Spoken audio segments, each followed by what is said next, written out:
Going live, and we're alive. Welcome back to Tipsy Whiskey Shenanigans. I'm Steven. I'm Alec. And today, whenever the heck you're watching this, we are drinking a lot of whiskey. Pretty much. Yeah. In honor of Christmas. Our pregame for Christmas, we're drinking a shitload of whiskey. That's right. Like a lot. That's right. Yeah, so before we get into that, I know I kind of spent a lot of this last weekend with you, so I already know, but for anyone in chat or anyone watching the replay, Alec, what's changed for you in the world of whiskey? Have you tried any new bottles, anything of that nature? Yeah, when Steve came over on this last weekend, him and I did a couple of videos together, and we got to try out some new whiskeys. We got to try out the Christmas edition from Storytime. That was pretty much the most different kind of whiskey I've ever had, so that was a big highlight. But other than that, we kind of tried out a couple of different whiskeys. We had the what was it? I know. We had Weller 12. Yeah, Weller 12. We both tried Booker's for the first time. That Yes. Method of Madness. Yep. One of those. Yep. Yeah. So, and I was at a bar that is in Tucson. That's one of the biggest whiskey bars apparently in the state. But it's called Batch. And so we went down there and had ourselves a good little time. And I'm gonna try some whiskey that we are too poor to buy. Not that we're too poor. It's just like Booker's. I've always just heard it's overhyped and overpriced. Okay, and so $100. And we figured it wasn't worth spending the money on. Yeah, how about that? It wasn't worth the value. Yes. And Method of Madness, I just kind of don't do Irish whiskey. Yeah, I was interested, and I was kind of let down. But I mean, it is experimental, I suppose. I just kind of hoped for more. Yeah. Dude, and we also tried, or I guess you tried Old Elk previously, but we tried Old Elk as well. I tried Jefferson Small Batch, not worth it. Trying to think of other things.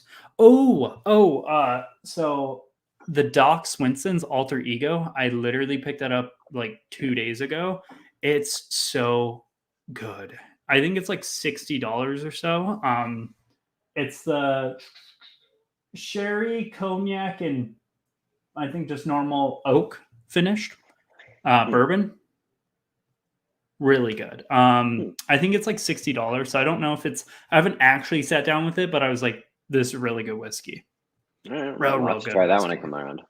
Yeah, and then I bought a few other bottles, and then I realized I have too much whiskey, and I need to start clearing some out. So I'm going to start up bottle killing again in January. There you go, bud. Yep. Take them down. But let's get into our flight tonight. So tonight, we are going over the flight.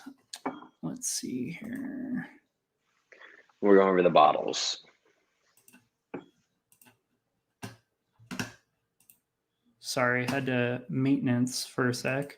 Here, Alec, go over the bottles. Okay. So first up, we're going to be doing Redwood Empire Lost Monarch, which is a pretty decent bottle from what I remember. We've got Jack Daniel's Barrel Proof. We've got Willet Rye. We've got Elijah Craig Barrel Proof B520. And we've got Old Forester 1910. And then the last two bottles, I have to say, Steve's handwriting is somewhat atrocious.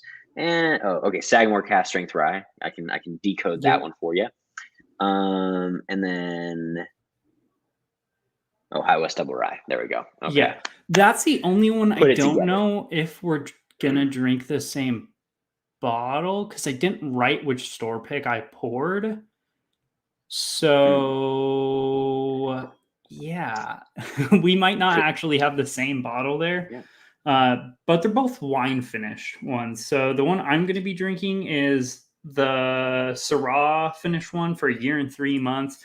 And I have another one that I think it's ex-sherry, but I don't know if I poured you the ex-sherry one or this one. So I'm just going to go off of this one since that's going to be the one I'm drinking on Christmas. So yeah, let's kick into this with Redwood Empire. All right, let's do it. Lost Monarch. Yeah, and this is the list we made, or well, I made for top whiskeys for Christmas and the holidays and whatnot. So we're kind of going through them. Since then there's been quite a few more I found that I'm like, damn, this goes really well with Christmas, Christmas, but I already killed that sample. Oh, fair enough. Wow. Wait, you didn't save that for Christmas? I wanted to, and then I got on Sunday night, I got on Livewire Whiskey's stream with them, and I ended up just drinking it. Fair I enough. bottle chugged. I got kind of slammered, or well, post live stream, I like laid down in bed and I was like, okay, we're not sober anymore. Fair enough. Yeah, not the best look, but what are you gonna do? What are you gonna do, bud? Redwood Empire Lost Monarch. It's a blend of their bourbons and ryes, and they're out of California. It's roughly like $35-40-ish, 90 proof, and I think this one it's aged at least 3 years. Nice. But I believe it's like a blend of like 4 to 12-year-old bourbons and 3 to 6-year-old ryes, or 3 to 8-year-old ryes. So that's at least 3 years. Gotcha. Okay. But it's like a heavily blended product. Right. All right. Apples. Apples and dill. A whole cherry. Yep, cherry for sure. It's like a cherry lozenge. Yeah, and like almost like a little lemon zest. Yeah, very fruity, but also kind of like herbal, like a tea note almost. Mm-hmm. Yeah, it's got a nice like spicy bit to it, but it's the nose is relatively relaxed. It's not super thick. It's a little bit thinner, but in a good way. Yeah. It's light, I should say. Sorry, I had to do that. I just saw the same hat in my head, and I was like, "What's gonna happen?" I'm getting like a sour green apple, like a solid sour green apple, Jolly Rancher. Okay, I'll give you that. But there's also like a dill rye, like rye bread, almost like a legitimate like rye grain note. Yeah, I can kind of see that, but it's not. Yeah, it's not heavy forward. It's kind of like this relaxed, like breadiness. Like I said, it still fits that light profile. Yeah, and if my memory serves me correct, this one it's a 60-40 one, so they blend higher on the rye. So expect like a little bit more of like an herbaceous flavor profile, more or less. The herbaceous. Yeah. Let's go ahead and get on the palate though.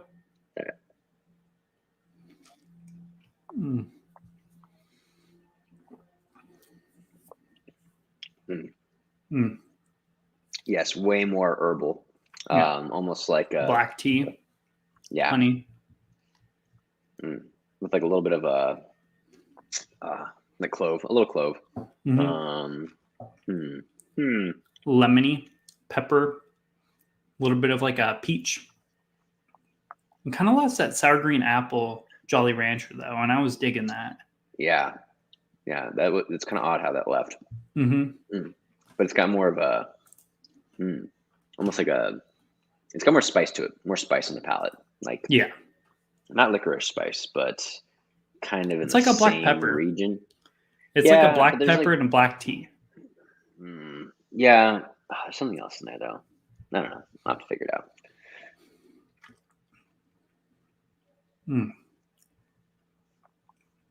Yeah, I really like this. So this one's kind of our pre-game one because everything from here gets more and more aggressive. Yes.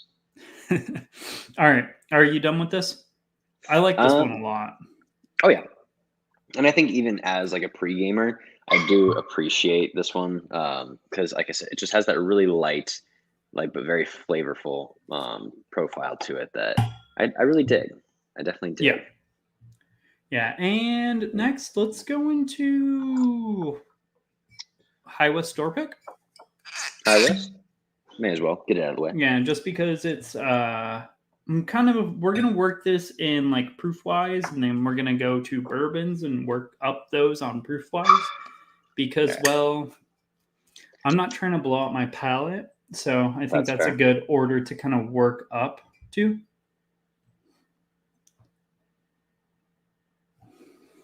This one's way less spicier on the nose. And again, mine's a Syrah finish barrel. I was gonna say this one has like almost like a wine flavor to it. Yeah, it's very winey and fruity. Yeah, but it's like got it almost has like a Merlot. Like that's the wine I'm getting. This is as like this really like dark but like sweet, flavorful kind of wine feel. I dig it. I love Merlots. Yeah, I'm getting a little bit of like a red apple, grapes. There's some apple in there. The grapes for sure. There's like an earthy, woodsy note. I was gonna say it almost kind of has like not pine, but like cedar.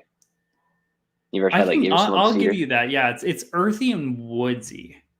Yeah, but I can't quite put it to it. But I'll give you like kind of pine or like a cedar or like maybe like pine needles. I don't think it's pine though. It's woodsy, but I'm not gonna say pine. I've got like oh Jesus Christ, like a slight pine note. I'm gonna give it like a fruity pine. Fruity pine. Like it's red apples, grapes, little bit of like a woodsy pine tannicky note. But again, this is wine finish, so you're gonna get like wine. Yeah, but I do like it when whiskeys are wine finished because wine is probably like my second favorite kind of alcohol. Mm-hmm. Not huge on other liquors as much as I am whiskey, obviously, but then I kind of prefer having a glass of wine over a pint of beer, unless obviously I'm doing something that's beer related. So, but I think the two mix super well, and so I dig that for sure. Yeah, there's also there's some sort of like herbal kind of like tea-esque note on there, but it's buried in just that like overwhelming fruitiness. Actually, you just gave it to me, lavender. Ooh, that's so wonky, but I get it. Yeah, lavender wine tea. Now it's lavender with like grapes and apples. Yeah, but definitely enjoyable. I was not expecting this. Yeah, but honestly, not bad. I dig it, and I do not remember High West having this flavor profile really. Yeah, well, this is wine finish, so like that can change everything, and that's why I like the concept of finishing with wine because it changes things drastically. There's also a dilly note on here too, though, because I get dill on the nose of the normal High West, and I'm getting it here. It's just very subdued compared to that like overwhelming fruity tea note. Yeah, like I am maybe able to grab it, but I'm hunting. I'm digging deep into this for that. That lavender note, it kind of like, I don't want to say it kills it, but all I smell is lavender. Makes me like want to go to sleep. Yeah, I dig it. Let's get on the palate. All right.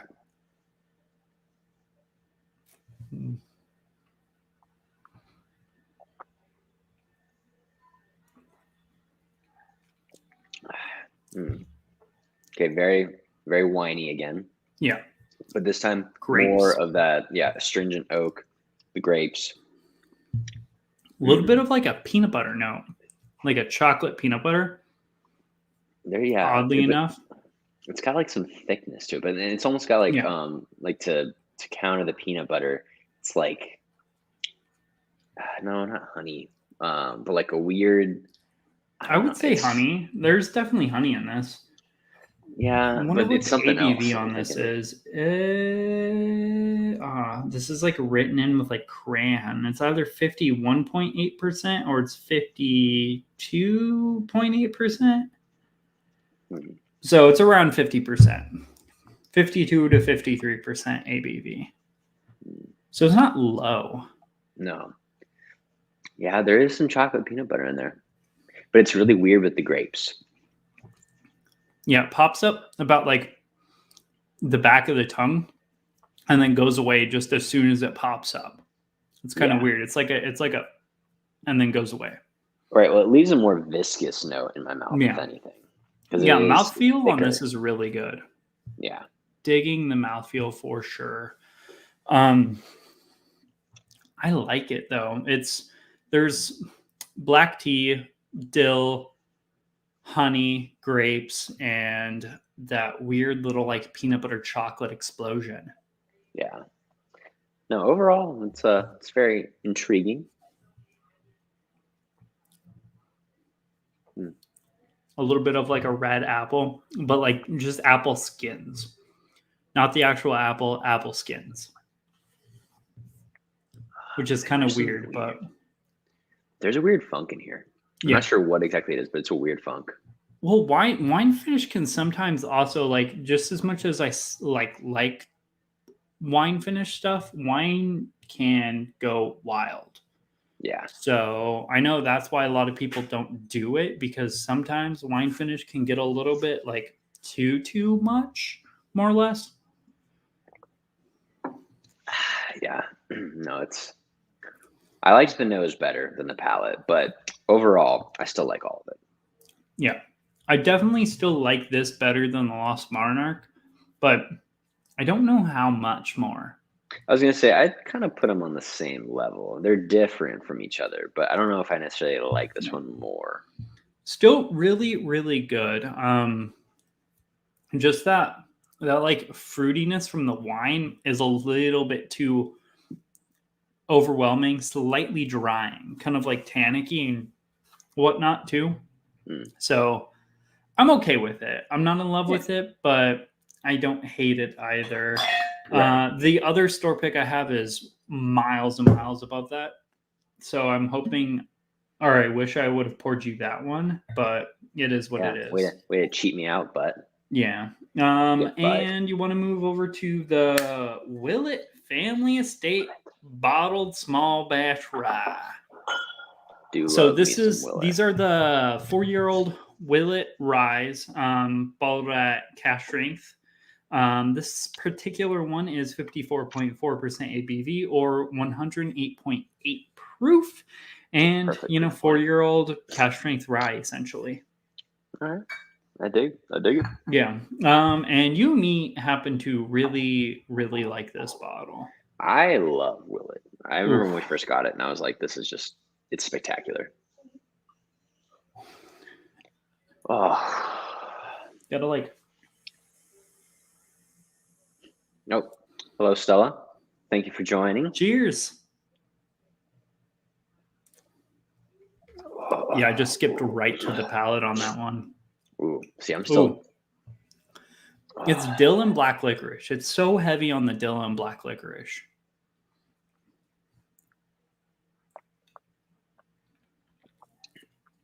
Oh yeah. Oh, yeah. That is delicious. It's so good because it's kind of like if you had like almost like a sundae that you drizzled like this weird like caramely black licorice dill on top, and it's just got like such a like interesting flavor. It actually kind of reminds me of if you ever go like down south, and you know how they have a lot of things that they'll put they'll put gravy on it, but then also put like jam or jelly on it, and it kind of has like a really savory sweet feel. It almost feels like it could be kind of similar to that, not the gravy part, but like the throwing some jam on into your like sandwiches. And wait, so when you go down south, you mean like Mexico? No. Like South Carolina or like Louisiana. Okay. Yeah. I thought you were talking in orientation to us, and I was like, dude, that's Mexico, and I'm 90% sure. They don't do jam on their stuff. Yeah, no, I agree with you. So tonight we are just drinking through Just drinking it. Essentially we're just drinking our Christmas picks, or my picks for Christmas. We are going through, so far we've gone through Redwood Empire, Lost Monarch, a High West double rye store pick. We're currently drinking a Willet straight rye, the 4-year-old small batch. Then we're going to get into Sagamore Spirits Cash Strength Rye, and then we'll move on to the bourbons, which is going to be 1910, Elijah Craig B520, and then JD Barrel Proof, single barrels. And I don't know what Alec's doing. Just getting into and it, then, we're just going to talk, Christmas, as long as everyone wants to talk Christmas. Yeah, you like Christmas? I like Christmas. You dig Christmas? I dig Christmas. There's not really anyone in chat, but what's your favorite Christmas movie, Alec? So I kind of I have a top 2, which is going to be Home Alone. Love the Home Alone movie. Which I think that's the dumbest concept of a movie ever, but carry on. Hey, man. It's such a garbage idea for a movie. Dude, it's fantastic. Okay? No, it's not. It's highly unlikely. It is, but it's so fantastic. Yeah, because Rudolph the Red-Nosed Reindeer is completely likely, right? Yeah, but that's a kids movie, where Home Alone is Home Alone. It's like live action. And I feel like it should be more realistic. Rudolph the Red-Nosed Reindeer movies, dude. Okay. First of all, who travels across the continent, from America to Europe, and leaves their kid behind? I've traveled that. I know you have too, because you've been to Ireland.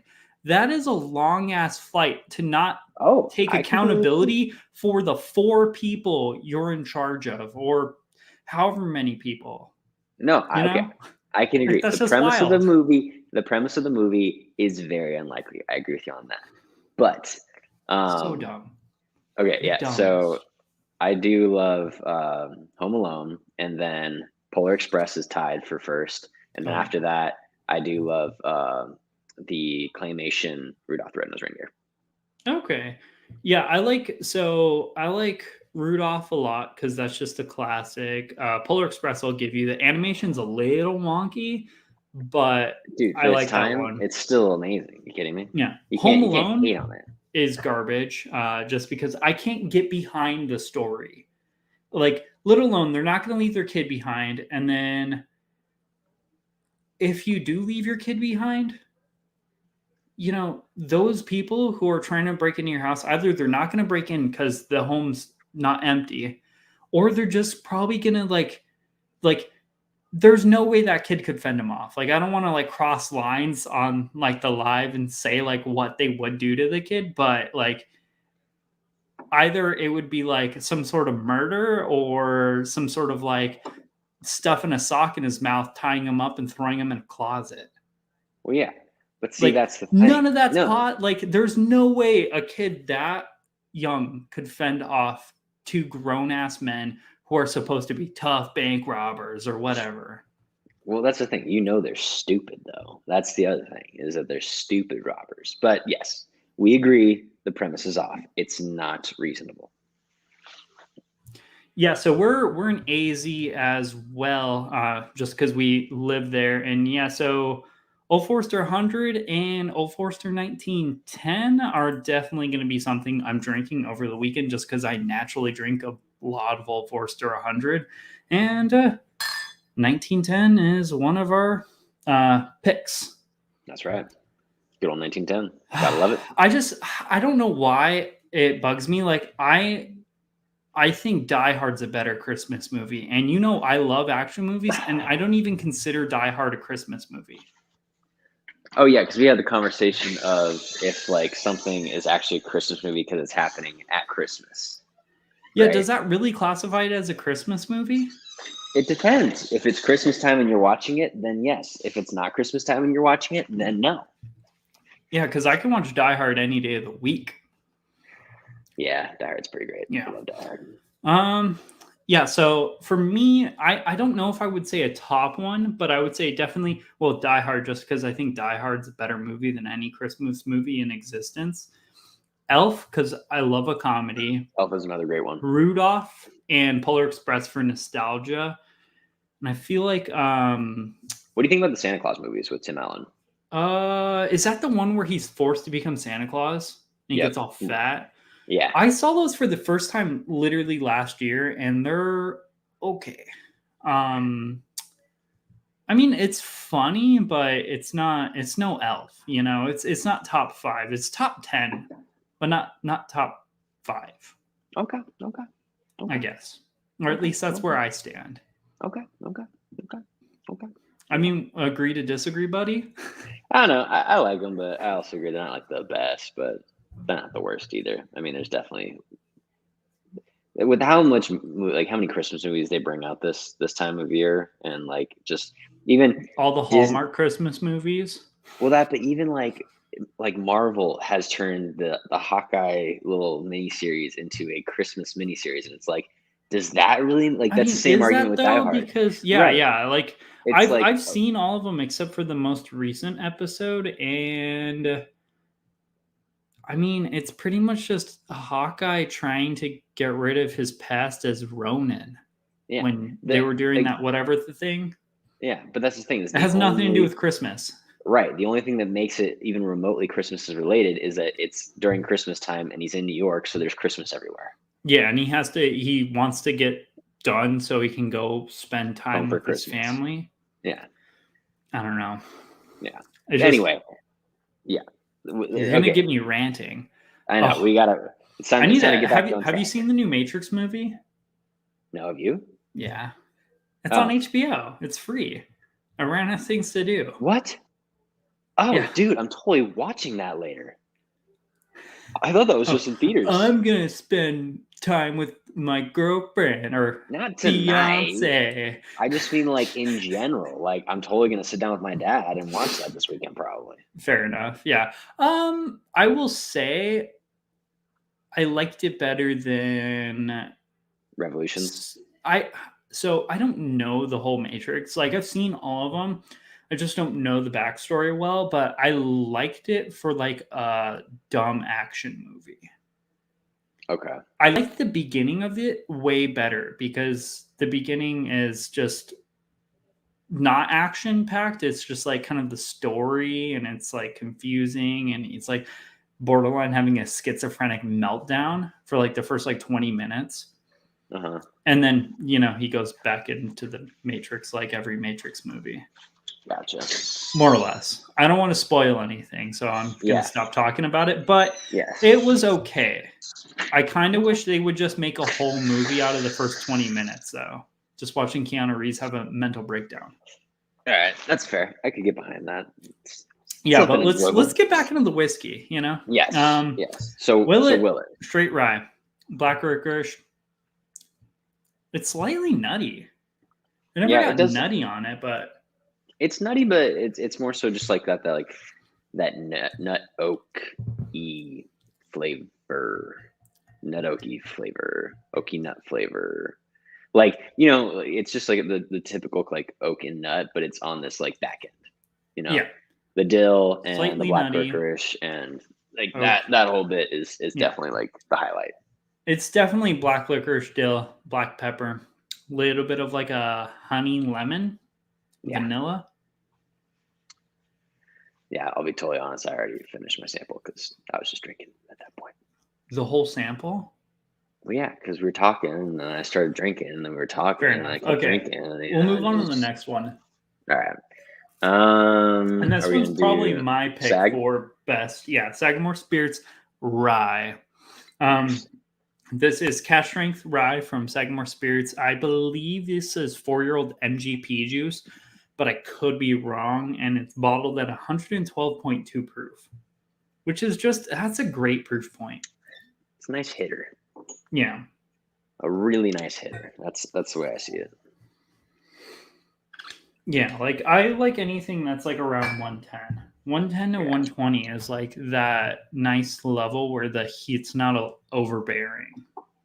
Right, but it also isn't, like trying to be proofy and it's not proofy enough. Yeah.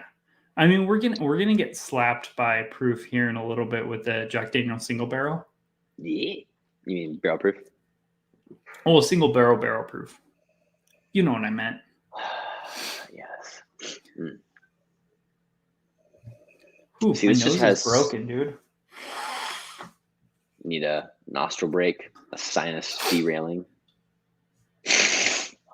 Oh, that's gross. Please never do that on mic ever again. You do that all the time, dude. Oh, okay. Yeah. Go for the mute. Go for the mute, buddy. Yeah, I got a mute button right here. I'll just poke it. Pop. All right. Ooh. So, Okay. Rye whiskey. see, this one has got some Ooh. serious dill and some serious clove. Yeah, it's very herbal, but also like spicy at the same time. That's what I love about a rye. I don't understand how people don't love rye, but like I enjoy the nice, like herbal, spicy sweetness that you get Oh, off yeah. of rye spice. Because it's just so it's got that perfect balance of sweet and savory, but it can be sometimes more savory, sometimes more sweet. But when it gets that like good mixture of the two, that's the best ryes. Yeah, because sometimes I feel like bourbon's a little bit too sweet. Well, yeah, I mean it's sweet as all hell. Yeah. It's But bourbon. like no one likes watching rye videos, so that's why we don't do a lot of rye content, and we're just not really the typical Scotch people. Yeah. Or our following aren't people who inherently like scotches because, well, we're not classy or anything like that. No, we don't have any kind of class to us. Not a We're single wearing a Santa cent. hat right now, man. Come on. Yeah, I wish I had a Santa hat. I'd be wearing that too. Yeah, well, Ryes tend to be my favorite. I would agree. Ryes kind of became my jam like this last ever since like 3 months. 3 or 4 months I've been heavy into rye. Like Yeah. I don't know. And this last year around this time was when I first tried my rye originally. Like that's when I tried my first peated scotch and my first rye whiskey. I think I got rare breed rye or might have been piggyback. No, oh yeah, maybe the piggyback. Yeah. I was gonna say you also got that first bottle of High West Double or the high, yeah, but no, the high rye.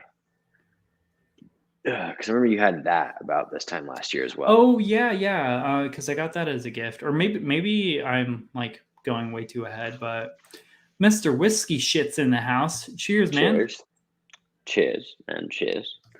Ho ho ho! Merry Christmas.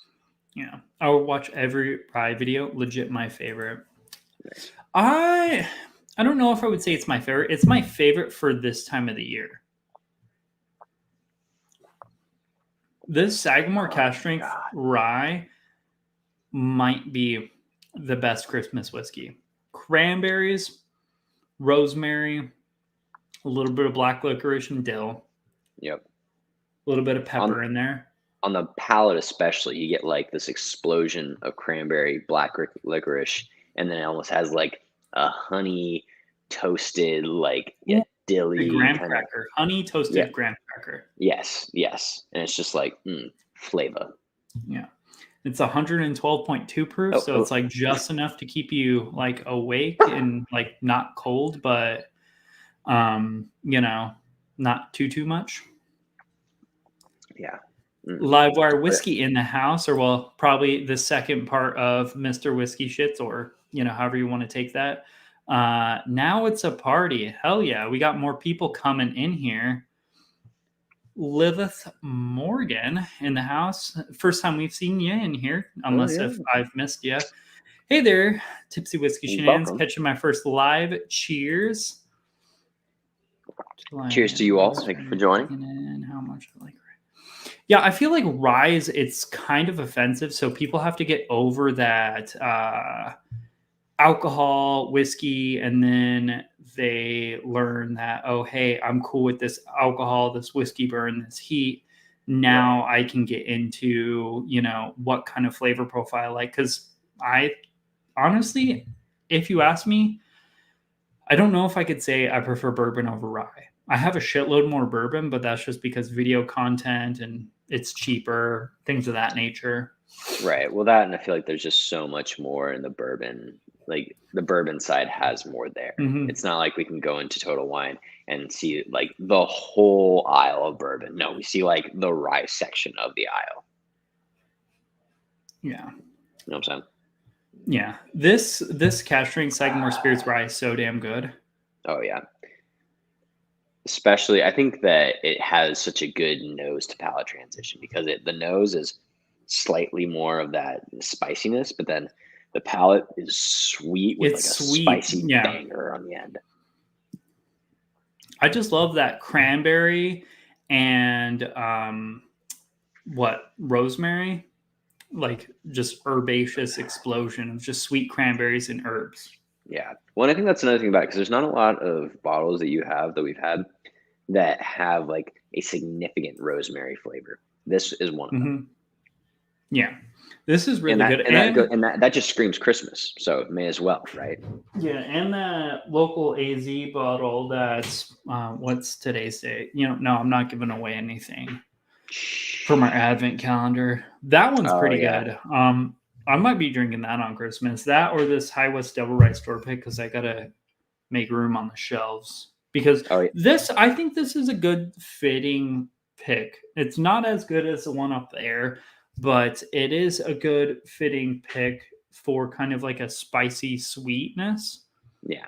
For Christmas. It's just not the best. So far, I'm leaning Sagamore Spirits Cask Strength Rye is my favorite Christmas themed whiskey. I guess not that the whiskey's themed, but you know what I mean. Right. Well, the bottle even has like a plaid design on it, so it fits so well. Like for the time of the year. That, I believe they're from Maryland, so it has that kind of like weird little like that's how their flag looks or something, right? Oh, if it's gonna autofocus, come on, buddy. Do it. This might not be on autofocus. Oh, there we go. There you go. Yeah, that. Yes. I don't know.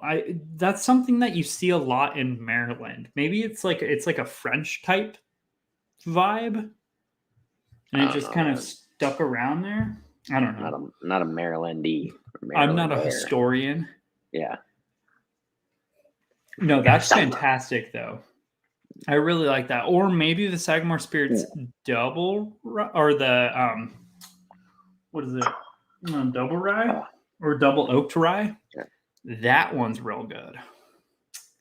Big fan of that double oaked rye. But again, that's a different vibe, which leaning into that vibe, the next bourbon or the next whiskey we're going to try is actually going to be a bourbon instead of a rye. And that's going to be Old Forester 1910 Old Fine Whiskey. That's right. After this video, I'm going to have to get a new bottle of this. Old Forester 1910. Yeah, getting too much headspace in this bottle. I still need to get myself a 1920. I would love to get a 1910 and a 1920. I just don't want to go spend $130 on it. They're worth them. You'll pick them up eventually. If there's any two from the Whiskey Row series that you're going to get, 1910 and 1920. The 1897, definitely worth that. And the other one, I'm like so with. I don't love it, but I don't. It's the 1870. Yeah, the 90 proof one. I think it leaves you wanting more. Right. Like I think I would rather have 1792 small batch and like over that, whereas that's like $15 to $20 more. Yeah.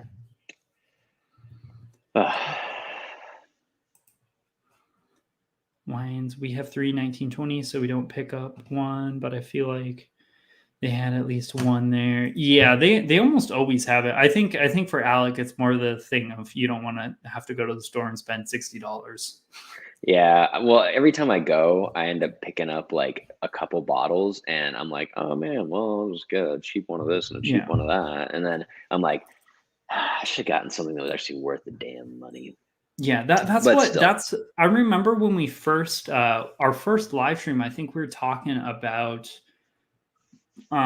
bottles to buy, and I think I encouraged you, this might have been offline or online. I remember telling you, I was like, hey, when you start growing your collection, don't only buy cheap shit, because then you'll end up with a shitload of cheap stuff that you don't care about, that you can find at the shelves and just buy whenever you need it, and then it'll just sit on your shelves. Because that's what I'm doing right now. From like the last, like last like 2 years of collecting and whatnot. The cheap shit I'm now starting to drink or blend into things or whatever. And it's just, like, Yeah. I don't know. Yeah. Like, I mean, I have I'm a, starting to explore more, and I'm starting to like actually break out of that shell. So getting there. yeah. Yes. And Glendale is an AZ. Yeah. Yeah. Glendale is Glendale. like pretty much not in the middle of Phoenix, but it's one of the more close to center Phoenix areas. Gross. Okay. Okay, 1910. Let's actually get some notes instead of just sitting here Oof. smelling this on camera. Oh yeah, such Toasted good. graham crackers, honey. Yep. This literally, every time I smell it, I'm just like s'mores. Yeah, s'mores, and then like a little bit of like a chocolatey, like a milk chocolate kind of graham cracker, I guess. Yeah, Well, yeah, it's. that's s'mores, buddy. I Last know, time I I know. checked, s'mores is like Yes, marshmallow, yes. chocolate, and graham crackers. I guess yes. All three of them put together, and then just that's what it is. Yeah, Stella. I used to go to No. where did I used to drill at? River Maze. I don't remember where it was, but I used to drill in California, so I would have to go up there once a month, and I would get there, and I would always buy whiskey there because I would never want to travel with an open bottle.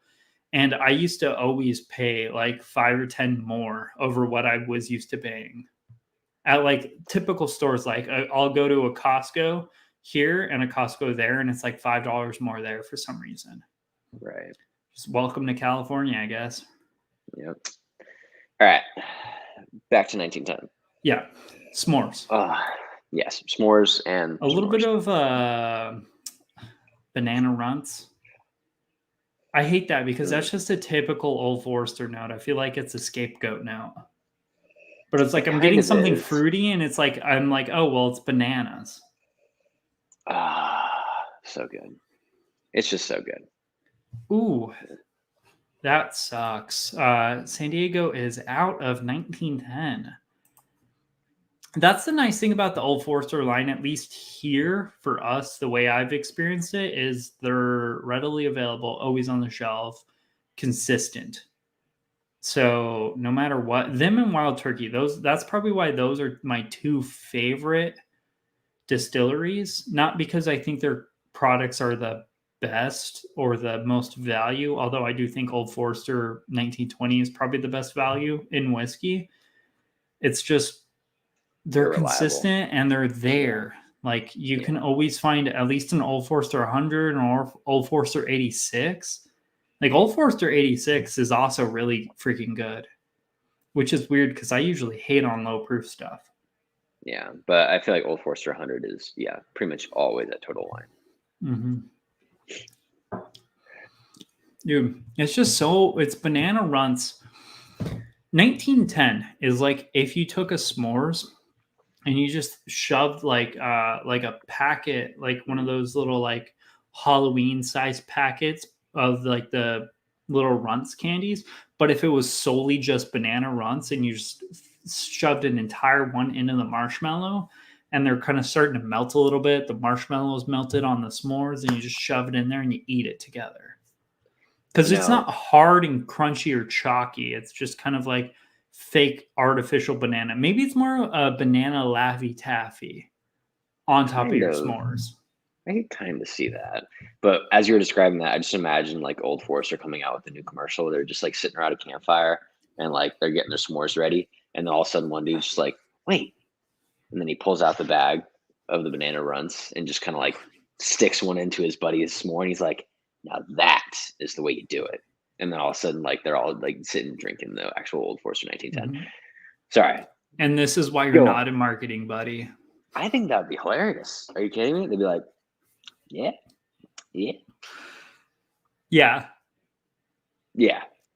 Anyway, whatever. Okay. I agree with you. I would literally be like, this is the dumbest freaking commercial I've ever seen. Or you'd be like, that is exactly what it is. That is exactly what I want out of that bottle of whiskey. And that's what I get. I think this is such a good whiskey for like being outdoors. Like, this is a good outdoorsy whiskey as well as a great Christmas whiskey for us specifically here in Arizona. Yeah, because it's not so hot that you need it. It's just hot enough to where it's nice, but you can also drink it when it's 70 out. Yeah, like today, it was literally like 72 degrees consistently the entire day. Right. Outside, which I think is wild. I'm kind of being like, dude, why isn't it in the 60s? But this would be great. Like this, the cigar, back porch, chilling. Oh, yeah. Fantastic. I agree. Completely. I would agree. We have yet to try a Peerless just because I don't know. I have a hard time going into new brands. I like to find a brand I like and then I just buy everything inside that brand because I trust and I know that brand. So Peerless is one of those things I haven't yet taken the leap because I'm pretty sure most of their stuff is around $60 to $70. So I've kind of stayed away from it because, I know I trust Old Forester 1920, so I drink that. But we definitely need to try Peerless at some point. Okay, sorry. Okay, 1910, really good. I just don't think it's as good as 1920 Sagamore Spirits Rye in the sense of a Christmas whiskey or an overall Christmas whiskey. Yes. I think it's really good. It's really good for us as a Christmas whiskey, but overall, most people viewing, I'm thinking Sagamore Spirits Rye is kind of more complementary flavor profile to that. Yeah. Words hard. I hope that made sense. I know sometimes a rant. Sure. You just have to have had like one or two whiskeys to understand you, but it's okay. Yeah, well, I mean, if people are watching us and they're not drinking, what the fuck's wrong with you? Yeah. That's very true. All right. What are we doing next? Couldn't pass on that price. I agree. I mean, if I find, so I have a problem where it's like, if I find a bottle I really like, even if I have one, but it's like sub MSRP or it's cheaper than I can readily find it at, I almost always buy it. At one point, I had like 3 1920s because they were super cheap at Costco. He has a problem. Still prefer 1920, but it's a serious contender. Yeah, and 1920 is hard to like compare against. Unless if you're like changing we're doing Elijah Craig barrel proof. This barrel proof we'll be drinking tonight is going to be the B520. Stay tuned for next week's episode. Or actually, we might not do that next week. I'll hold that since you have the samples at your house. Oh, okay. Gotcha. Yes, I am excited for that. Yeah. Okay. So, Elijah Craig barrel proof B520. B520, the B batch of 2020. Yes, as I remember, this was amazing. Bro. Oh, this is so good. Every Elijah Craig barrel proof is fantastic. I think they're better than Stag Juniors. Everyone hunts Stag Juniors and they're crazy about them, but they're cheaper and better. Even when you do find them at like absorbent prices, they're at like $100, which I still think any Elijah Craig, especially the C920 from last year, I would pay $100 for at least one, just to have it, just to try it. Like maybe the B520 or the C920, I'd pay $100 for like a second for it. Cooper's Craft 100. We have yet to try that. I want to hopefully get that. We haven't seen that in Arizona a lot. Oh, by the way, subscribe to Livewire Whiskey if you haven't. I mean, everyone here is probably from Livewire Whiskey, so we appreciate y'all. But Mike Stahl, he is the other co-host coming from Mr. Whiskey Shits, or them together, they make Livewire Whiskey. And they're both two fantastic people. It's all over. Mr. Livewire Whiskey Shit. Yeah, Mr. Livewire Stall Shits Whiskey. Whiskey Shit's Live Wire No, Skull. they're fantastic guys. I believe they're both out of Colorado, so they might have like a series, like a similar market to us, since Colorado is kind of close to Arizona. But yeah, they said it's all over Colorado. I'm assuming at some point it's going to hit Arizona hard because we have Brown Foreman all over Arizona with Jack Daniels, Woodford, Old Forester. Like Stell was saying previously in the comments or the chat, they're not able to find it, but I've never had an issue finding an Old Forester product, especially at Total Wine. Maybe 1920, but you go to a Total Wine, like the next closest Total Wine, they're probably going to have it. Yeah. Like I've had a harder time finding Old Granddad 114 here than I had Old Forester 1920. Not like the last time I went to Total Wine where they didn't have Russell's 10. They didn't have what was the barrel proof that or the small batch we were looking for? Four Roses small batch. They ended up having like a bunch of other random ones, but all like the ones I was looking for at the time, which were bottles that I assumed would be there, were not there. It was the craziest trip to a wine I've ever had. Yeah, I mean, you also live in Tucson now, so you have Still, there's two Total Wines here. Okay, if there's two Total Wines, the selection should at least be relatively there. 2 Total Wines worth of whiskey. Yeah. Okay. Oh, we got the Deathless Dogs in that house. Cheers. Cheers. If anyone in chat isn't subscribed to the Deathless Dogs, go ahead and check them out. I mean, they're like 3 times bigger than us, but also another fantastic channel, just like Livewire Whiskey. There you go. Okay, we're drinking some B520. Sorry, I'm starting to get like, we're Currently. like 7 or what? 1, 2, 3, 4, six. 5, This is 6. We're 6 whiskeys deep, and I'm starting to bottle chug. Yeah, starting to get all like, we got Bourbon Bill in the house as well. Another new channel. He's been doing a fantastic advent calendar. Drinking some Coy Hill High Proof. Ooh, jealous. We're about to get into the Jack Daniel's Single Barrel Proof here in a little bit, but that's no Coy Hill. Ours is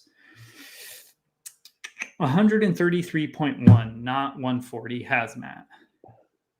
Still, 130 is a good proof point. No, dude, honestly, like I used to chase proof, and don't get me wrong, if I had the option to buy Coy Hill at a reasonable price, I would not even hesitate. But I think 19 or from like 110 to 120 is like that roughly good range for sipping whiskey. That's why a lot of people hated on the B521 batch of Elijah Craig. It's one of my favorite batches of beef, I think I preferred it over B520, the one we're currently drinking, just because it was full flavored, solid mouthfeel, but there wasn't any astringent alcohol burn or any like overly aggressive parts in it. It just was an overall better experience at the time of me doing the blind I was doing. Gotcha. Which was in the middle of the day, so that could also have an impact. I don't know, but I liked it. Yeah, that's fair. He's 125 pay up. No. Yeah, I don't think I would probably go over 100 for it. But again, I don't know the MSRP because I just wasn't expecting to ever find a Coy Hill, so I just didn't even look into that. Okay, let's get back on topic. Elijah Craig Barrel Proof B520. Yeah, so on the nose, it's a fantastic like dark oak. I think that's one of the biggest things I love about B520 is that it doesn't have an oaky flavor to it. It has like this dark cherry oaky flavor to it. It's the perfect kind of like infused oak. And then I just had a little bit on the palate. From there, it turns into this super like nice, like caramelized brown sugar, like oakiness. That's still got a little bit of that cherry in there, but it's a really good blend altogether. Brown sugar, a little bit of like a peanut butter nuttiness. That's the nice thing I like about the Elijah Craig's is instead of like a nuttiness, it's like a creamy peanut butter. Yes. And sorry, Bruno's like attacking the wall outside. I'm sure you can hear that. I don't know. It's okay. Abby's been going off. Okay, yeah. This So live stream. Peanut butter, chocolate, cherries, and just brown sugar sweetness. Yeah. But it's not like overly overwhelming by any means. It's just nice. Yeah. Well, and at the proof point too, it doesn't run super hot, but you can tell the proof is still there. It just has a really good way of kind of bringing it to the table with really strong finish, really bold body, and like just overall, it's just so good. It's so smooth. Hey, give me a sec. Talk to chat or something. And hello, chat. Steven is on a hiatus. He will be back in a moment. For now, I'm your host, Santa Alec. Oh, he might be back in time. That's all, folks. Yeah, sorry. The camera's starting to give that little like overheating warning. So I was like, because like I said, it's, not super. Yeah. Arizona, it's not super cold outside. Just eat it. Just eat it. Yeah, it's been running for about an hour plus, lights on, things of that nature. But no, this B520 is so freaking good. Yeah.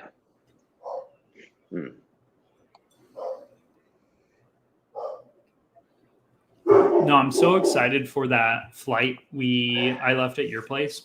Oh, the Elijah Craig. Over this weekend? Yeah.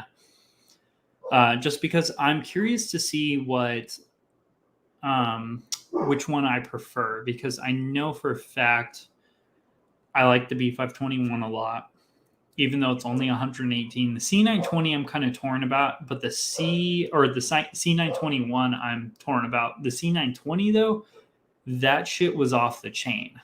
That was such a good whiskey. And the nice part about that is I found that literally at Total Wine for like $60 or $65. It was fantastic. Oh yeah, I remember when you brought that back and you were like, yeah. Literally, you went in for something else and you basically stumbled across it, didn't you? Yeah, it was just a dumb luck kind of find and fantastic. Yeah. Well, no, I think that will be a good flight though. But I think that's also something that's really nice is that you can compare Elijah Craig's like the batches pretty well, because they all obviously will have the same flavor profile, but they all have such unique changes. That's what makes it really cool. Yes, Burpa Bill. Yes, we did get the C921. I got that right here. This bad boy. I'm torn with this one. It didn't seem as put together as the previous iterations of Elijah Craig Barrel Proof. It seemed a little at war with itself, and like Alec can contest to this. I don't like an unbalanced whiskey as much. Yeah, I personally kind of like it when whiskeys kind of go a little all over the place. I think that it makes them really fun to drink. But I agree that if you are drinking it, like if you're having more than a glass or two, that at some point you get a little sick of getting hit from 5 different directions. So I think that it's a good start, like a start of the night whiskey. But as far as, like having a whiskey to rely on, it can be slightly overwhelming. Yeah, and I don't know. We have to blind these all together. I've never blinded these all together. I only blinded the B520 and the B521, and I like the B521 better. But we'll have to see when we do that live stream, because I'm going to also blind that one with you. But that's right. Let's get in our last Christmas whiskey. Oh yeah, JD. With the Jack Daniel's Single Barrel Proof. Non-store pick at 133.1 proof. And everyone in chat, now that we have a few people in chat, what are you guys planning on drinking during the holidays? And what do you think is your typical Christmas whiskey? I mean, we have so much whiskey at this point that I don't think I could drink just one. I don't think I can drink just one whiskey at like any night, unless if I'm making them into old fashions. See, you say that, I have actually been enjoying this season doing a little bit of experimentation with Christmas drinks in general. I still think doing Elijah Craig small batch with eggnog is fantastic. So anyone who has not had it, I suggest you try it. And if you have had it, tell me I'm wrong. Clyde Mays 13. Is that one a MGP one, or is that their actual juice? I've heard the MGP stuff is so freaking good. I mean, I'm pooping. we're okay with MGP bourbon. We seem to love MGP rye. Like, I love MGP rye. MGP bourbon, I'm like, with. Pooping, not popping. Damn phone. It's okay. I auto-corrected in my head. I just saw the I P thought and the pooping was better. PPING. I like to think that I honestly read it as bourbon. I'm popping. I just skipped that extra O. My dyslexia was like, he means popping. Nah, not pooping. Definitely pooping. No. So recently, dude, so I got this. This was originally going to be a Christmas gift to, I believe, either my stepdad or Olivia's father, or, whatever. But I wanted to like bougieify their, so I got them this and just a normal Elijah Craig bottle. But then I wanted to give them a little bit something extra, or like go like more curate something whiskey related to them, because that's how I like to give gifts, whiskey related, because that's my life. But dude, this shit, like, it's not the best. It's very lazy, but this old fashioned cocktail syrup, it's probably the best, like close to an old fashioned out of like any of like the fake ass. Wait, so that's literally syrups. like you dump it in with your bourbon, and then it's done. Yeah, okay. So I think it's like 2 ounces of whiskey and a half an ounce of this. So it's like a quarter the amount of your whiskey, and you just dump that in here and makes an old fashioned. Right. And it's not as good as like an actual like old fashioned I can make, but it's really freaking easy and really good. Yeah. Mike Stahl says, I don't love the younger MGP as I do I need to figure my life out. I don't love the younger MGP as I do the older stuff. Or, maybe he just chatted wrong. I don't love the younger as I do the older stuff. No, we get it. But yeah, I would agree. So we've had... I like blended MGP a lot. Like the Smoke Wagons, I absolutely love that shit. We've had a few MGP single barrels that we don't really enjoy. And they were younger. They were like 4-year-old and 6-year-old type thing. So they were a little younger. Here, Steve, give me 1 sec, okay? Got it.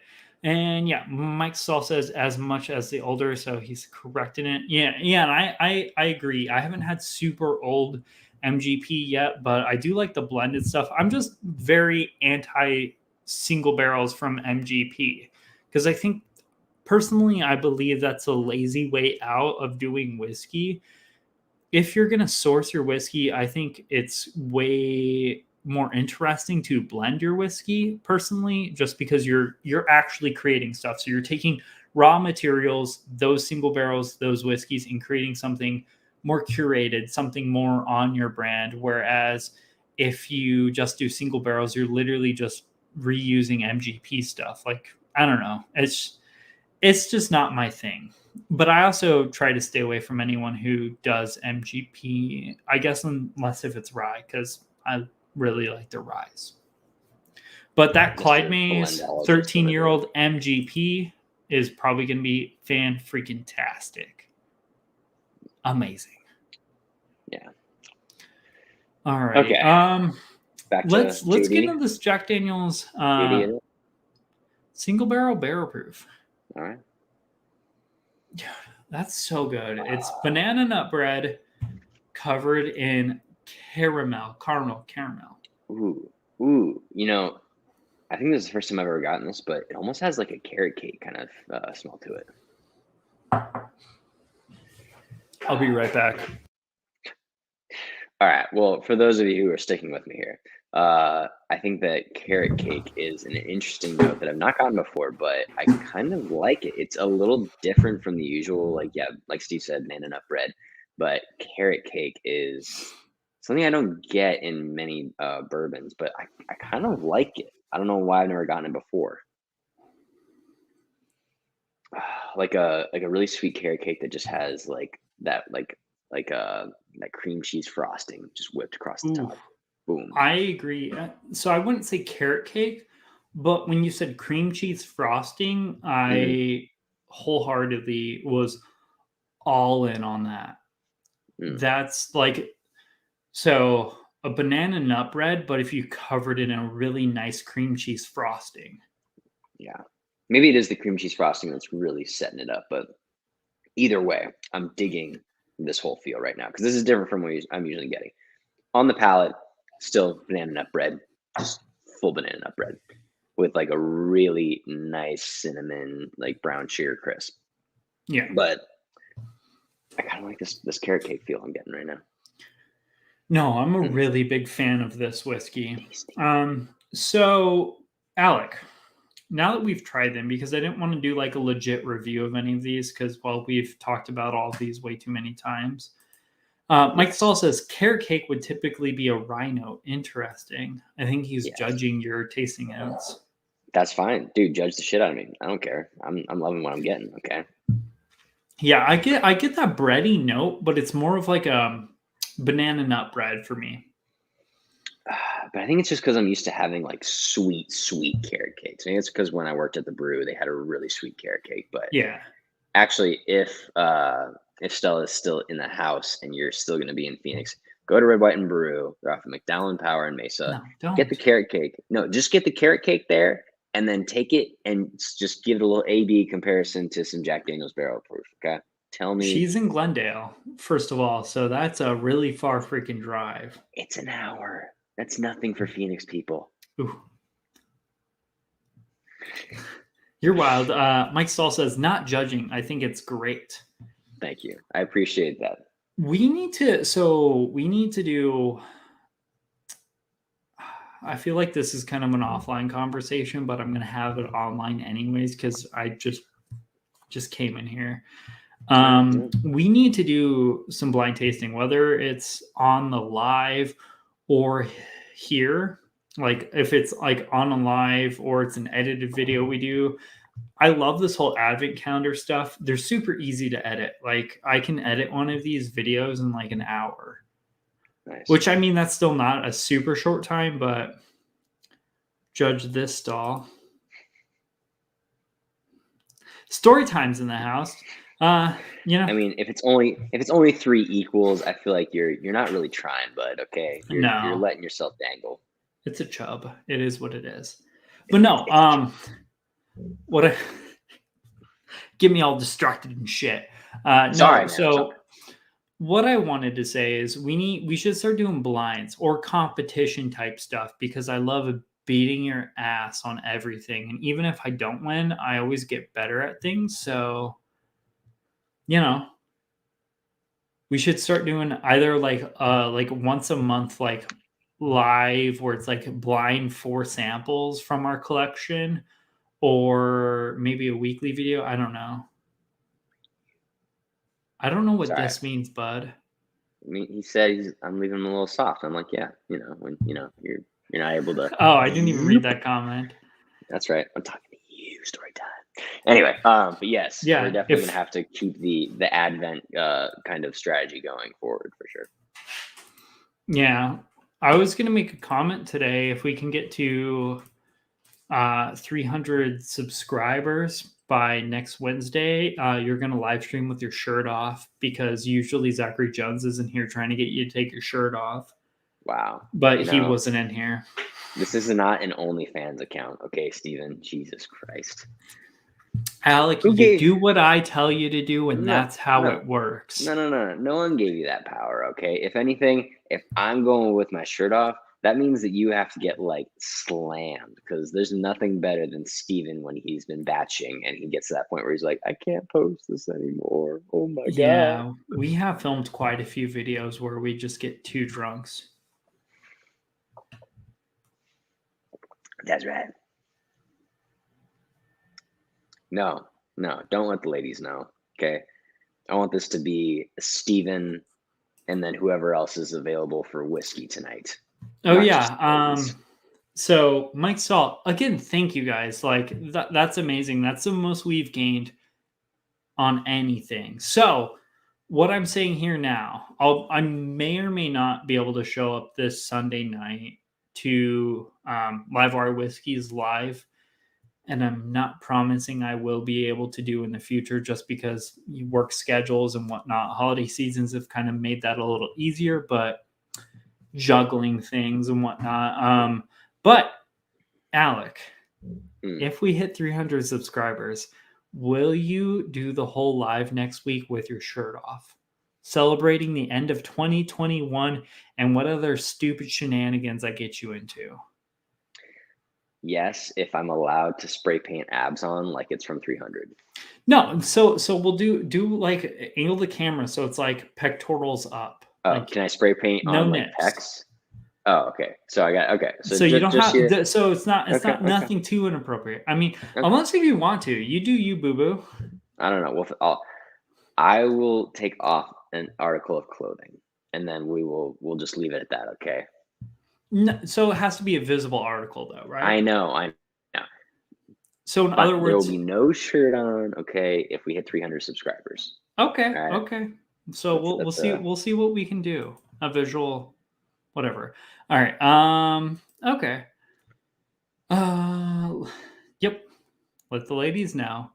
No. Alex Bruyere. Bruyere. How? So I mean, he's not here, so he can't tell us how to pronounce his last name. I know. Trev always pronounces it Bruyere. So I'm just going to say Alex Bruyere.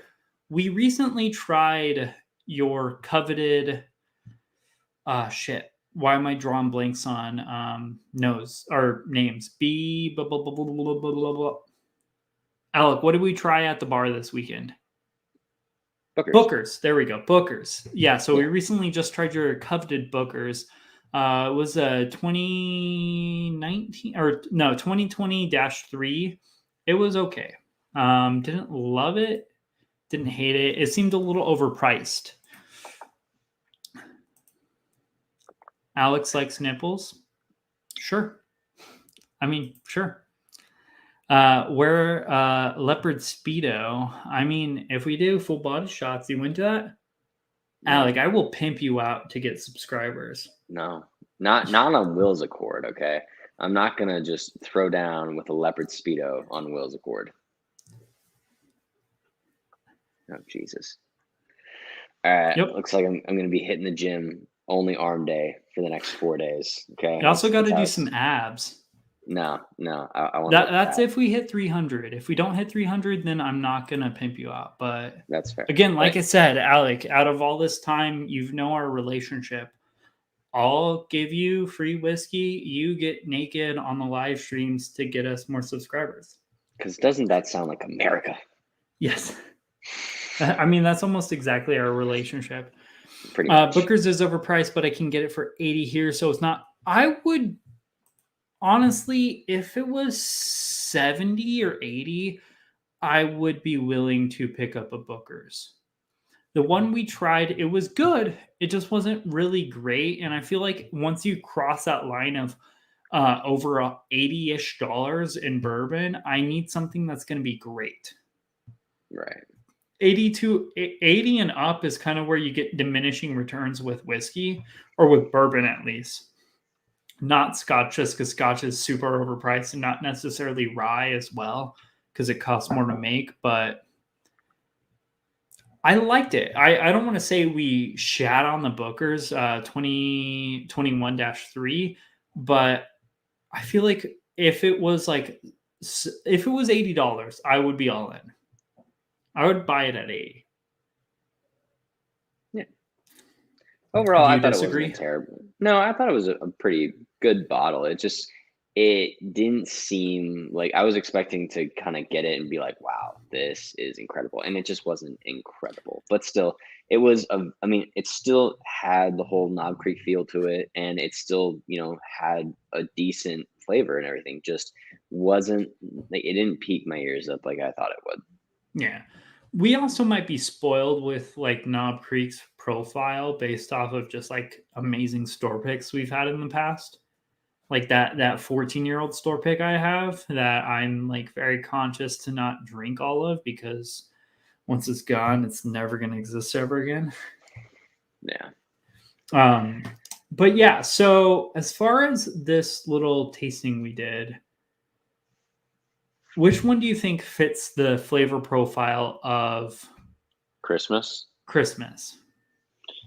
I gotta agree with it's either gonna be that sag cast strength or oof. I think it really depends on how you spend your Christmases, but like Christmas dinner, I would almost say just throw in Willet. I love Willet, and I think that Willet would be perfect with like prime rib. Just like getting just really into dinner with Willet. But also like, Christmas, I'm not gonna say Christmas morning because that makes it sound like alcoholics here. Who doesn't know that already though? Christmas morning, just may as well go in deep and have yourself a good sag cast strength and enjoy yourself. So morning time, sag cast strength. Dinner, Willet. Okay. So Sagamore Spirits Rye, definitely, in my opinion, the best one. Just overall arcing, best flavor profile. And then I lean kind of 1910. I just think there's something about that like toasted marshmallow that fits being outside and chilling on the back porch. And maybe that's my mindset of like, I want to sit down, relax, and smoke a cigar with some 1910 at the end of the day. Although the cigar might change in the 1910, so that's like kind of a gamble at that point. But it's That's easier true. to change whiskey than it is to change a cigar. So I'd be willing That's to true. take that gamble. Yeah. But no, I think I'm gonna have to say Sagamore Spirits Rye is the best one, followed by 1910, just because that personally, I think 1910 would go really well with a cigar outside currently at our 70-65 temperature in AZ. Yeah. But I also kind of lean Elijah Craig Barrel Proof. I think Jack Daniels is too much heat, but I think the Elijah Craig Barrel Proof would go really well for like a bourbon, because I'm not trying to only do rye, because I know a lot of people don't That's love true. ryes. That's true. I would also say Elijah Craig Barrel Proof would be another good close up for second. Yeah. And so Mike Saul says, if you don't hit that thumbs up, you're probably not a fan of goodness and kindness and probably like the Malort. Ironically, me and Alec have both never tried Malort, and Mike Stahl is officially our first wrench. I just made him a wrench. I've Googled how to do it the other day, so now The we know how to wrench. make wrenches. And I just made him one, or I think I did. I don't know what I'm doing, so I could be wrong, but he's a fantastic guy. If you haven't already, go ahead and check out Livewire Whiskey on the old YouTubes. Him and Mr. Whiskey Shits are both two fantastic guys out of Colorado, I believe, and they're killing it. I love the live streams they do, and you'll probably see me on their live stream this upcoming Sunday, if they're doing one on Sunday. I don't believe they are or not, but fantastic. Yeah. I'm feeling generous. I'm figuring out how to do my life. So what is everyone else drinking before we close this out? Because we're kind of getting into that point where it's like, acts like, dude, land the plane. Time. And I also have shit to do tonight. Yeah. So what's everyone else drinking for Christmas? And what's everyone's favorite Christmas movie? I know me and Alec talked in great length about how dumb Home Alone is the other, like literally But like still 30-ish minutes. No, it's the dumbest concept of It's movie still ever. good. What kind Don't of talk parent about leaves their kid alone? Look, man. Like I'll give him, he does have like 6 or 8 kids, but when I went overseas, I had like 20 people under me and I didn't lose a single freaking soldier. Well, Like, first of all, it's they were not all that hard grown to men. manage more Okay. than. Yeah, he had like maybe like Okay, 8 kids. grown-ish. You're not going to leave them Look, dude. at home. Look, all I'm saying is that I watched Home Alone 2 the other day, and I thought the funniest thing ever is when not the bellhop, but the dude who's at the front desk comes in, and the Coleman McCauley, he turns on the TV and he says, "You were smooching with everybody's brother," and he lists all the names, and then the last one, his name is Cliff, and Cliff is the security guards that with him, and he kind of just goes, "It's a lie," and I lost it. I lost my shit. I thought it was the funniest thing ever. Like, I don't care how unrealistic it is. There's some things about Home Alone that I will always love because it's just a damn good movie. All right, it's from the '90s. I love the '90s. Don't get into it, okay? It's just a bad movie, man. I'm just saying, man. And I watch a lot of dumb, bad movies. Well, yeah. I mean, we've lived together. You know what I'm talking about. Absolutely. Let me get caught up on chat again here. Mike Stahl says, "Wow, you're nuts." We've been known to live on the wild side a little bit. Given Mike Stahl a wrench, holy LOL. Alex, you also got a wrench today. I'm just feeling generous. Christmas gifts or whatever. Post random shit in here. Just as long as you don't post porn sites. I had to delete someone from the channel earlier today because of that. Mike Stahl says, "We will be there." So I believe it's 8 p.m. Mountain Standard Time. Check out Livewire Whiskey. I'll probably show up there if all goes as planned. I planned on showing up last Sunday or this previous Sunday at exactly right on time because you know how I am with on-time schedules, but then we got sidetracked with hanging up a bunch of lights. Bourbon Bill says Wild Turkey 101 and Christmas Vacation. Also I've never been able to get behind Christmas Vacation completely. It's just a little bit too dumb for me. Really? Yeah. Chevy Chase's whole Boone's Christmas. I'm like, eh. Dude, why are you hating on these movies? They're dumb, but that's what makes them fun. I also really like It's a Wonderful Life too, which is like a very old school black and white Christmas movie. Yeah, that is extremely old school. Yeah. Will says tons of plot holes. We've already gone over he's this. talking about that. Yes. Christmas movies, usually Christmas Vacation, but this year will be Hear No Evil, See No Evil. Is that a scary movie? I might be willing to check that out. I don't know. Alex says, "I have the power." That's terrible. Just rent a car when she got back to the States. That's... Dude, plot holes. That's what I'm saying. I know. Storytime says, "Suck it, Moose. You know I hate that shit." Storytime also got a wrench today. Mike Stahl says she couldn't. I'm not sure what he's talking about, but maybe we're just talking about how the mom at Home Alone is hot garbage. She also, and this might be wrong because I'm judging from a standpoint of I don't have kids. I've only ever been in charge of people. This is true. But who knows? Lilith Morgan says, "Ha, look out. The moose is loose." Yep. The Canadian moose is on the prowl. Alex says, "Watch it." So I think he's talking about Christmas movies, Christmas Vacation. He's talking about Hear No Evil, See No Evil. Oh, my bad. You see, that's what I'm saying. Keep up. 7 whiskeys deep, and it's like, what is time, man? No, we'll definitely have to check it out. I think Olivia likes scary movies, so we might as well. And Deathless Dog says Midwinter's Night Dram and Bad Santa. Bad Santa, I haven't seen Bad Santa actually. I wouldn't say it's the top 5, but I would say it's top 10. It's just a dumb, funny Christmas movie, kind of like Elf, but Elf is just like more a PG. dime. Yeah. Oh, okay. I mean, Elf is just it's one of those things that's nostalgic at this point. You can't outrun how good that is. Gotcha. It's just too nostalgic at this point. But yeah, that's gonna be a wrap for this video. As we close out, because I know Alec has some shit to do here today, and well, I got shit to do too. Alec, what are you planning on drinking this Christmas? Or Like, are you planning on picking something up? Are you planning on drinking something new? You seem to have froze on my end. Buddy? Alec? You're gonna have to repeat that. Repeat that. Jeez, dude, your freaking internet is hot garbage. Sorry, man. I'll repeat this. Making me look like an asshole. You are an asshole. So what are you planning on drinking this Christmas? I know you're probably coming up here to Phoenix. So you're probably not bringing your collection. Are you planning on picking up a new bottle?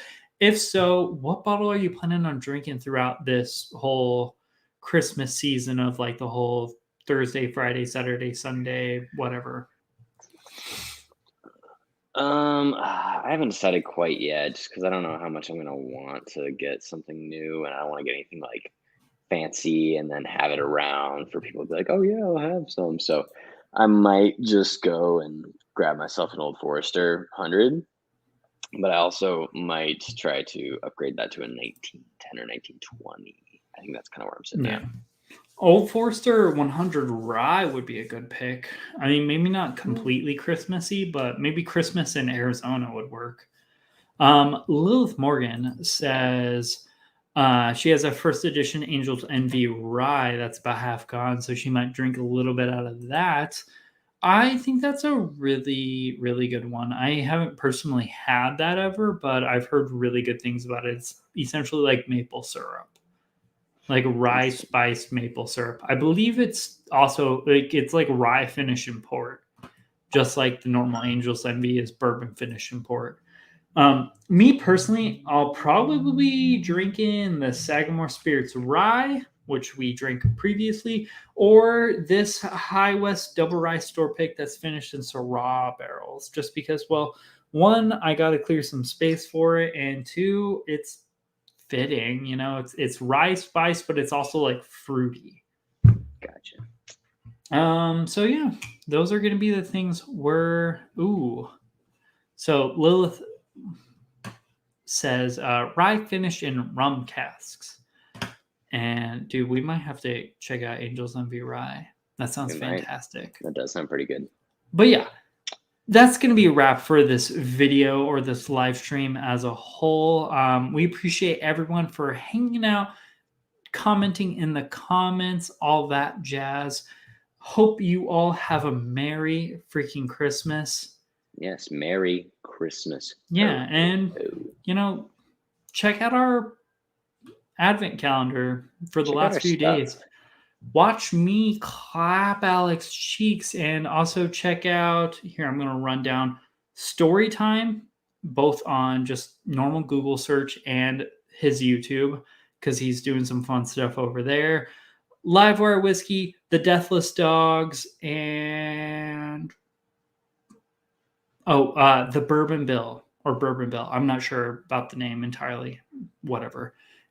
We're 8 drinks deep at this point. It's okay, Steve. But yeah, that's going to be a wrap for this video. We appreciate you all for hanging out.